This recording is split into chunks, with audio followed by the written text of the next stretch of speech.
On October 23rd, 2006, something extremely important happened. It was a cool fall day. The leaves had just begun to turn, the days were getting shorter, and the temperatures were gradually dropping. Sounds pretty normal, right? Wrong. An event that would shape the course of history of the world occurred on this fateful day. And you already know what I'm about to say. Yes, that's right, Weird Al turned 47 on October 23rd, 2006. No, I'm just kidding, he didn't. Well, actually he did, but we both know that wasn't nearly as important as the release of My Chemical Romance's third album, The Black Parade. An album that contains timeless, dare I say, anthems like Teenagers and Welcome to the Black Parade. Tracks that are so widespread that even your mom has probably heard them at one point or another. This is the type of album that will always have some type of relevance in the overarching alternative rock / emo scene, and that really intrigues me. Emo kids back then listened to it, and modern day emo kids still listen to it. It's the type of album that you can revisit when you're older and not be completely embarrassed that you kind of basically actually worship this album at one point in your life. But why this album? Why did this album reach icon status when albums by similar groups of their time didn't? And I'm sure some of you are yelling at your screen right now saying, Nate, it's a good album, that's why, just leave it at that. And see, I can accept that for about 2 seconds until I ask myself, why is this a good album, and then continue making this video. I gotta be honest, I'm making this video mostly for me, to answer the question that I've been wondering for a very long time now, and that question is, how is the Black Parade still relevant? Why hasn't it completely faded into obscurity? And I figured some people my age that grew up listening to it might be wondering this too. Maybe you didn't even know that you needed an answer to this question until this video popped up and you recommended. Maybe you hate MCR and this album and you clicked on this just to leave a mean comment. Maybe you don't even know who this band is and aren't sure how you landed on this video. Whatever the reason may be, I'm very happy to have you here. Now, let's begin to shed some light on this question you have. So Gerard and the boys had already been at it for a while and were doing quite well, but looking back, things were just getting started for them in their music career. Both of their previous albums had brought them more success than most bands will ever see in their lifetime, but the Black Parade was about to crank things up a notch, like a really, really big giant notch. Think about it like this. The level that they achieved after the Black Parade was the equivalent from going to playing shows in a 300 cap room to selling out entire arenas night after night. It was that significant. Now, I was pretty young when this album came out, 10 years to be exact, and my wee little 10-year-old pea-sized brain remembers pretty much nothing from then, but through some light research, I've discovered that this album had little to no media attention leading up to its release. How interesting. I actually found this through a review published on October 23rd, 2006, the day the album was released. And normally I'd leave out a mundane detail like that, but on this particular review, people had the privilege to comment on it. And I have to show you Angmar's comment. In 2006, Angmar commented on this review and said, "Ew, they released it. These guys won't be around or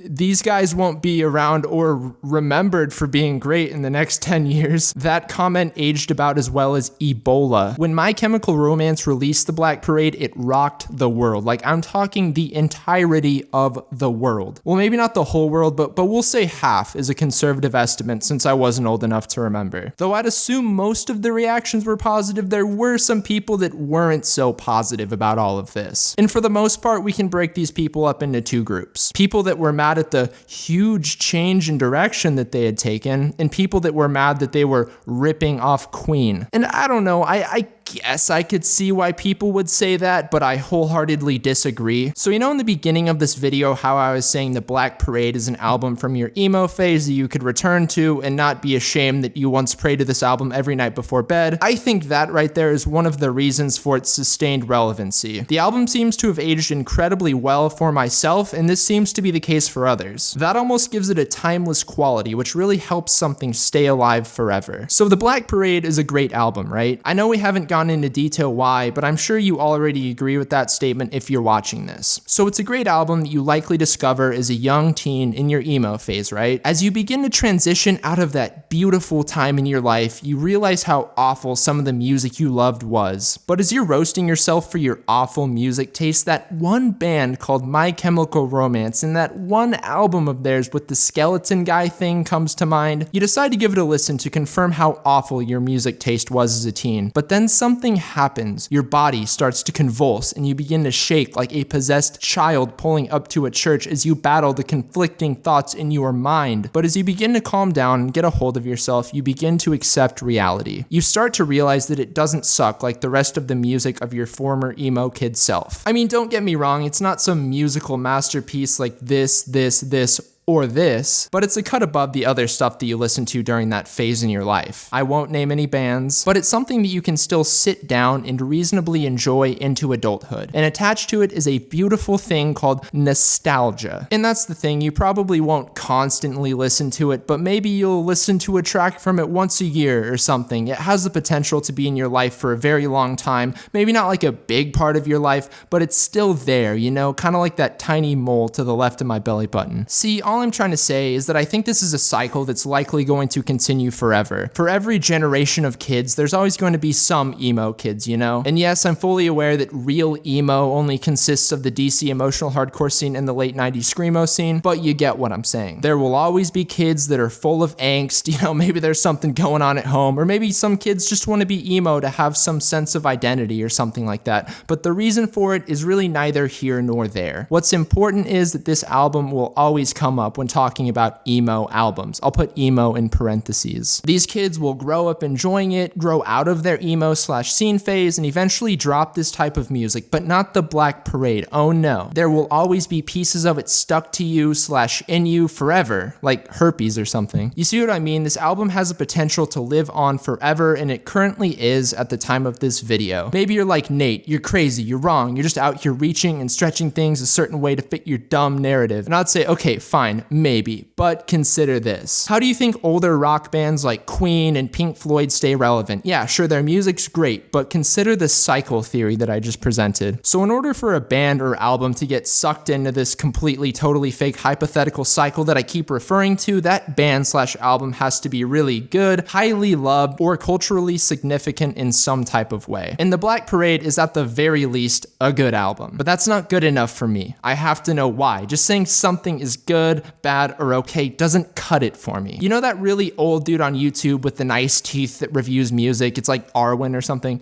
But just imagine if in his videos he was like, yeah, this album's pretty good. I was a big fan of the part where they played the music and stuff. That would make his videos a lot less interesting and leave people even more in the dark as to why they like or don't like an album. So why is the Black Parade so good? Well, the first thing that you have to understand about the Black Parade is that it is a concept album. And trust me, I know concept albums are rarely, if ever, done well, but to be fair, you do have to have a very high IQ to understand the narrative present within the Black Parade. No, I'm just kidding, but to be completely honest, the narrative is a bit hard to follow at times and a little confusing. It's supposed to be an album about dying, and there are times when I'm like, oh, I get it, but then there are times when I'm like, okay, I don't get how this plays into the narrative at all, but I do like this song. But you know, the fact that it's a concept album isn't what makes it good. I think the concepts within the concept are what really make this album. And I know that sounded a little pretentious, so let me explain. Each track kind of tells a little part of the story of the death of this person referred to as the patient that has cancer and is going to die,